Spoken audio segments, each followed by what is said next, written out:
Kalau bisanya pakai steroid dosisnya ditambah terus kan Mbak, lama-lama kan organ-organnya kan rusak juga.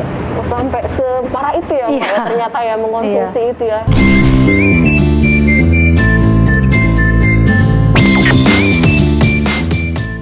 Assalamualaikum warahmatullahi wabarakatuh. Halo pemirsa Cukup Pedas, jumpa lagi bersama saya Ella Sulistiana di program kesayangan kita Cukup Pedas.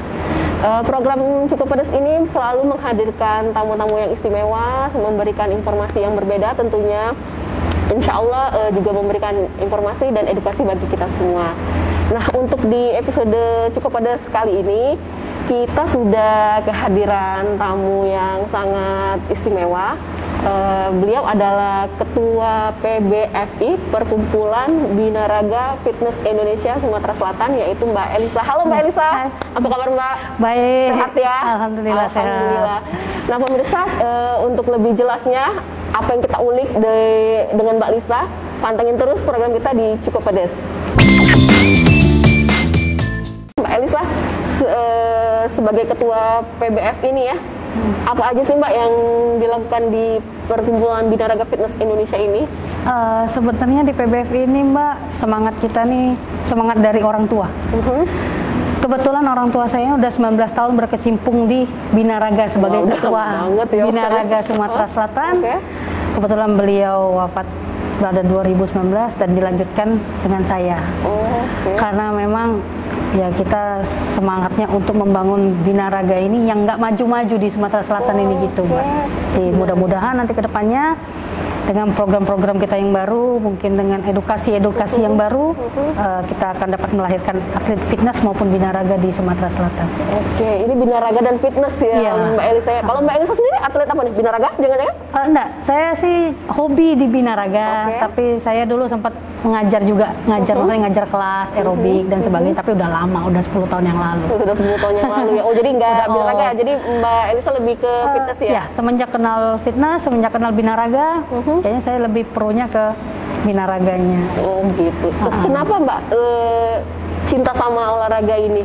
Apa karena tadi dikenalin sama orang tua, atau kenapa nggak memilih olahraga lain kayak gitu? Ini kan juga jarang ya perempuan suka olahraga ini ya.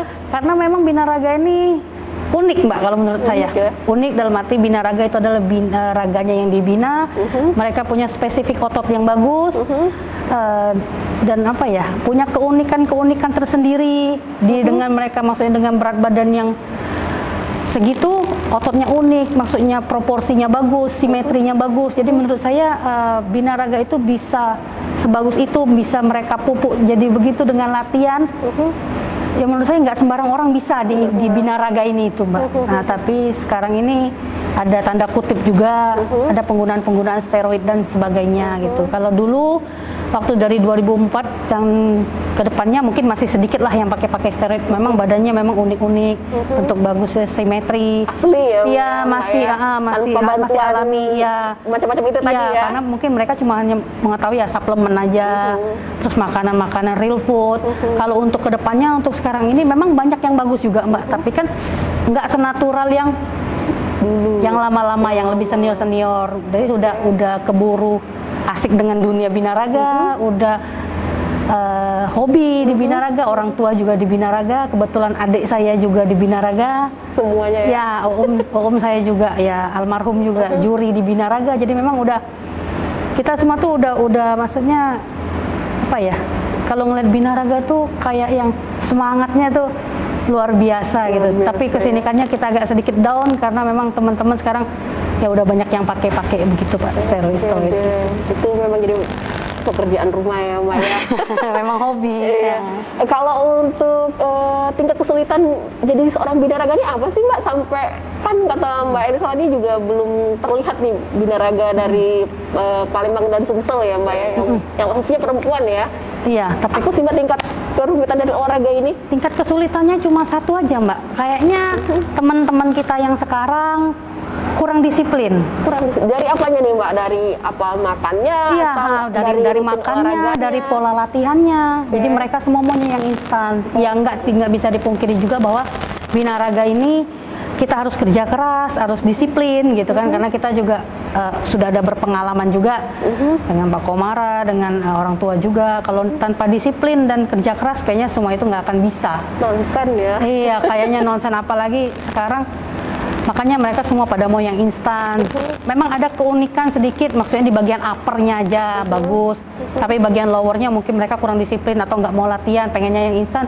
Ya bagian lowernya kurang baik, gitu, jelek gitu. Nah, ada nggak sih Mbak Elisa kan sebagai ketua nih sekarang nih, mungkin ada nggak sih kita sampai mencari ke daerah-daerah bibit-bibit unggul atau mungkin ngadain event-event atau apa sih Mbak untuk mencari ya bibit-bibit unggul ini? Untuk itu juga kemarin kita sudah coba Mbak untuk program pertama dari Kota Palembang. Bapak Ketua Kota Palembang itu Bapak Indra, mereka dibantu sama Pak Komara juga dan teman-teman dari kota, pengurus kota mengadakan event kemarin, event untuk khusus Sumatera Selatan. Antusiasnya lumayan, tapi ya kita nggak menutup kemungkinan Mbak ya, kita kan karena kita jantung kotanya nih di Palembang. Bukan hanya Palembang aja yang ada atlet, daerah-daerah lain juga banyak.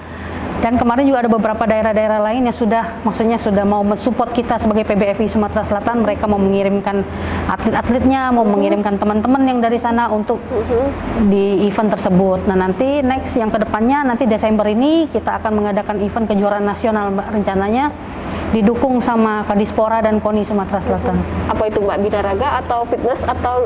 Fitness dan binaraga. Oh, dua-duanya ya? Iya, karena fitness kita punya 3 kategori, binaraga kita punya 7 kelas yang akan dipertandingkan nanti di Desember. Oke, kalau binaraga 7 kelas itu berat dari masing-masing ya Mbak? Iya, dari kelas 60, 65, 70 dan ke atasnya lagi. Oh, binaraga tuh yang kayak gini-gini ya kan Mbak ya? Iya, yang binaraga pakai posing trunk. Oh, apa tuh Mbak? Posing trunk tuh kayak pakai celana aja. Kalau yang misalnya main sport pakai yang celananya short pant gitu, beda-beda.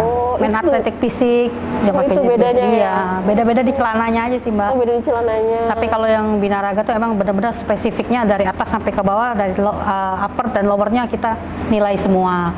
Kalau misalnya kalau di main atletik ya dari atas lebih prioritas, yang ke bawah nggak begitu. Yang kalau binaraga seluruhnya ya lebih simetri, lebih keseluruhan lah gitu. Oke, itu kan yang dinilai itu kan apa, masa ototnya yang semakin besar atau semakin bagus ya Mbak? Kalau yang binaraga semakin besar, semakin simetri, semakin kering. Kotak-kotaknya kayak gitu ya Mbak, itu yang semakin bagus ya. Oke, itu yang dinilai ya. Kalau yang main fit itu kan untuk yang pemula lah gitu Mbak, yang main fit. Kalau yang kelas yang terakhir main sport tadi yang pakai celana pantai, dari pinggang ke atas lebih prioritas lagi uppernya. Ada yang satu lagi yang main sport beda lagi. Beda lagi ya. Itu perbedaan dari penggunaan celana. Ya, dan size ototnya juga. Ada yang pemula, ada yang udah senior, ada yang ini beda. Jadi ibaratnya kalau nggak sampai di binaraga ya main dulu di kelas bawahnya sedikit. Main di atletik fisik. Atletik fisik misalnya masih belum dapat juga ya main di main sport. Main sportnya masih ada ya kita ke main fitness lah gitu. Jadi kalau dulu kan cuma binaraga aja. Jadi kalau emang udah nggak sanggup di binaraga ya udah cut. Nggak ada event itu akan bertanding di event, maksudnya kejuaraan nasional, maksudnya nasional dalam artian pemerintah di multi event. Kalau event-event yang biasa-biasa nasional, event-event terbuka itu biasa banyak Mbak yang ngadain, tapi kan bukan dibawa ke pemerintahan gitu. Nah untuk sekarang PBFI ini udah memasukkan fitness dan binaraga, bukan hanya binaraga aja. Kalau fitness itu apa Mbak yang dilombakan, gerakan apa sih yang dilombakan kalau fitness? Posenya sama, ototnya sama Mbak, cuma ketebalan otot, simetri, itu aja sih bedanya. Itu aja ya? Iya, beda di situ. Nah kalau untuk mendapatkan yang seperti itu, latihannya berapa lama sih Mbak? Beda-beda Mbak, beda-beda. Kalau untuk yang kelas pemula deh, yang baru-baru mau coba-coba. Mungkin kalau kelas pemula mereka tuh lebih dominasi ke mungkin ya 1 hari mungkin 1 kali atau 2 jam atau 1 minggu 3 kali. Olahraganya ngapain tuh Mbak? Ya fitness, ya kan tergantung kekurangan masing-masing Mbak. Misalnya mereka lebih spesifiknya ke otot perut, deltoid, terus ke chestnya juga, ke backnya juga gitu. Kalau binaraga mungkin lebih sering, 1 hari mungkin bisa 2 kali atau 3 kali gitu, karena mereka harus mendapatkan otot yang tebal dan simetris gitu. Nah, untuk jadi seorang atlet binaraga atau fitness ini butuh kesabaran tentunya Mbak ya? karena kan nggak instan juga kan. Iya, sebenarnya kalau dibilang instan, ada juga yang instan, ada juga banyak juga yang instan. Tapi kalau emang maksudnya kita mau natural, memang butuh waktu. Ibaratnya kalau kita natural kan ya kita ya menaiki anak tangga dengan kaki lah. Ibaratnya kalau emang mereka yang mau instan ya pakai lift, ibaratnya kayak gitu. Tapi sekarang kita prioritaskan kan dengan zero doping, Mbak. Dari pusat kita sekarang ada program zero doping. Jadi kita harapkan di Sumatera Selatan ini teman-teman yang sudah berlatih, saya harapkan berprestasi tanpa menggunakan doping. Tanpa menggunakan doping itu yang paling penting ya. Ya, karena kan nanti itu ya. kalau misalnya ada yang kita berangkatkan dan kita maksudnya izinkan untuk berangkat membawa nama Sumatera Selatan, apabila dites doping dan kena, bukan hanya Sumatera Selatan yang kena, daerahnya yang bawa juga kena. Ya, jadi tercorek namanya. Iya, semuanya. Ya. Jadi kan nggak enak ya didengarnya. Kalau prestasi kan enak kan. Wah, ini atlet mana nih, Palembang nggak sih kayak gitu kan, kita seneng juga kan begitu dicek kena ya. Steroid doping. Nah, jadi butuh berapa lama sih, Mbak? Setahun, 2 tahun atau? Kalau sebenarnya kalau untuk fitness, Mbak, dengan zaman sekarang maksudnya metode dan modifikasi alat-alat gym yang sudah bagus dan sudah semakin banyak di mana-mana, saya rasa dengan hitungan 3 tahun kalau mereka disiplin, konsisten, saya yakin pasti bisa. Disiplin dan konsisten kuncinya ya, supaya benar. Nah, kalau untuk mungkin pemirsa Cukup Pedas yang mendengar tayangan kita ini, Mbak, mungkin yang tertarik, waduh, kayaknya apa yang dijelaskan oleh Mbak Elisa kok tertarik nih aku nih, kayak mungkin ada tips atau apa dari Mbak Elisa bagi yang berminat di luar sana dengan olahraga ini, Mbak? Bagi yang berminat ya saya harapkan ya berlatihlah secara tekun, disiplin gitu kan. Kalau memang ya belum ngerti, datanglah ke gym, kan setiap gym juga ada trainernya masing-masing gitu kan. Nah, terus mereka juga nanti akan diarahkan juga, nggak sembarangan juga. Nah, untuk yang latihan yang pemula-pemula, kalau memang belum paham, ya saya sarankan memakai personal trainer. Personal trainer ya. Karena kita di PBFI juga kan teman-teman juga banyak gym yang di Palembang ini kurang lebih dari 50 gym. Saya rasa setiap gym punya personal trainer masing-masing sih. Nah, personal trainer tuh apa, Mbak, perannya, tugasnya ngapain sih? Personal trainer itu gini, Mbak, mereka kan dari berlatih badannya udah bagus dan mereka melatih, sudah mereka kerja keras, mereka berlatih, mereka berprestasi. Dari prestasi itu program-program yang sudah pernah membentuk tubuhnya dia tuh untuk membentuk yang lain gitu, Mbak. Oh, jadi lebih terarah ya. Lebih terarah. Ya, ibaratnya ya. lebih ke apa ya? Lebih mereka tuh sudah ada pengalaman. Oh iya. Nah, mereka jadi, sudah ada pengalaman. Yang dampingi juga ahli, bukan kaleng-kaleng ya. Soalnya kita kan memastikan bahwa setiap gym ada personal trainer tuh mereka sudah ada pengalaman yang pastinya gitu, Mbak. Oh gitu ya. Benar-benar. Nah, kalau ini kan kata Mbak Elisa tadi ada 50 gym ya di Palembang ya, kurang lebih. itu ya. Nah, itu sendiri kita sudah ada mengedukasi juga sih, nggak, Mbak, jangan sampai menggunakan doping dengan cara-cara yang sudah ya, Mbak ya? Udah. Sebenarnya sih sudah kita edukasikan dari waktu saya udah jadi ketua kemarin, saya udah edukasikan lebih baik kita bertanding membawa nama kota masing-masing, daerah masing-masing. Kita punya 17 kabupaten kota dan tidak menutup kemungkinan kan kita akan mewakili Sumatera Selatan berkancah di nasional dan internasional juga membawa nama Sumatera Selatan. Tapi ada tapinya tuh, Mbak. Ada tapinya nih. Ya, saya mohon dengan sangat yang mau berprestasi jangan menggunakan doping. Jangan menggunakan doping ya, karena kalau pakai doping juga jadinya sia-sia ya. Iya, sia-sia, terus kitanya juga kan di blacklist juga gitu kan, karena kan dengan semangat kita yang baru, teman-teman yang baru, saya harap teman-teman ya bisa paham lah dengan itu. Tapi tidak menutup kemungkinan juga setelah kita bicarakan, kita edukasikan, teman-teman masih banyak yang pakai. Aduh, sayang sekali ya. Semoga jadi yang lihat ini jadi tobat, Mbak. Betul. Jadi ibaratnya kalau kita natural, teman-teman itu kan ya kan kita nggak berharap ya biarkan mereka berprestasi, biarkan mereka bertanding, maksudnya berkaca dengan Pulau Jawa dan pulau yang mana yang lain-lainnya di provinsi-provinsi lain kan masih banyak, Mbak. Dengan melihat teman-teman yang lain-lain itu berprestasi, badannya bagus-bagus, tapi ya dengan semangatnya mereka juga, mereka tidak menutup kemungkinan kecil hati juga melihat yang teman-teman yang lain bersanding di kejuaraan-kejuaraan itu menggunakan steroid gitu kan. Tapi ya nanti akan kita edukasi ulang dengan dalam artian bahwa kita kalau berlatih, kita berprestasi, kita kalah, enggak apa-apa, berarti kita kurang latihan, Mbak. Kurang latihan. Kayaknya belum lebih keras dibanding yang lain. Iya, tapi kalau teman-teman menggunakan doping, teman-teman misalnya tanding event, terus teman-teman kecil hati, terus teman-teman kalah yang diedukasikan di dalam diri sendiri, mereka sendiri pasti, oh saya kekurangan dosis gitu Mbak. Jadi kita bermainnya kalau memang kita mau jujur, kita mau natural, kalau kita kalah berarti kita kan kekurangan latihan Mbak. Latihan kita kurang disiplin, kurang konsisten, mungkin waktunya kurang gitu kan.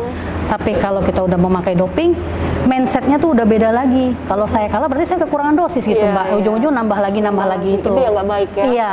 Dan itu yang kita edukasi. Iya, itu yang akan kita edukasi. Jadi teman-teman harus berpikir juga, ya enggak apa-apa kita kalah, berarti kita kan kurang latihan Mbak, itu aja sih. Kalau bisanya pakai steroid dosisnya ditambah terus kan Mbak, lama-lama kan organ-organnya kerusak juga. Oh, sampai separah itu ya Mbak, ya, ternyata ya mengkonsumsi itu ya. Ya kan itu kan tidak ada kepuasan Mbak dengan itu kan. Jadi kita kayak candu kayak gitu ya. Jadi perasaan saya ini pengennya lebih gitu loh. Pasti Mbak. Tadinya mungkin 1 gelas, 2 gelas, 3 gelas ya, minumnya kayak gitu kan kira-kira. Sekarang dia kayaknya banyak yang minum kayak obat, kayak oral atau enggak injeksi Mbak. Oh, injeksi. Jadi suntik ya. Apa yang isinya apa sih Mbak? Kayak apa sih, vitamin atau apa yang disuntik? Dia disuntikkan itu kayak namanya steroid atau doping itu Mbak, itu bahan bakunya dari sintetis. Kalau multivitamin dan lain-lain kan bahan bakunya dari rempah-rempah, tanam-tanaman, mungkin begitu. Jadi mungkin ya belum teruji klinis juga, sudah itu udah pasti nggak bagus ya. Tapi masih dilakukan. Ya karena dengan itu tadi Mbak, ego tadi kan, orang bisa kenapa saya enggak gitu. Tapi teman-teman nggak mau berlatih keras, teman-teman nggak mau diedukasi. Ya jadi pemikirannya, mindsetnya itu Mbak, saya kurang dosis, jadi badan saya kurang. Kalau yang lain yang natural, intinya ya saya kalau kalah saya kurang latihan, kurang disiplin, kurang kerja keras, itu aja Mbak bedanya. Pasti mindsetnya pasti itu. Pasti itu ya. Nah, harapan kedepannya Mbak Elsa nih sebagai ketua PBF ini apa nih kedepannya?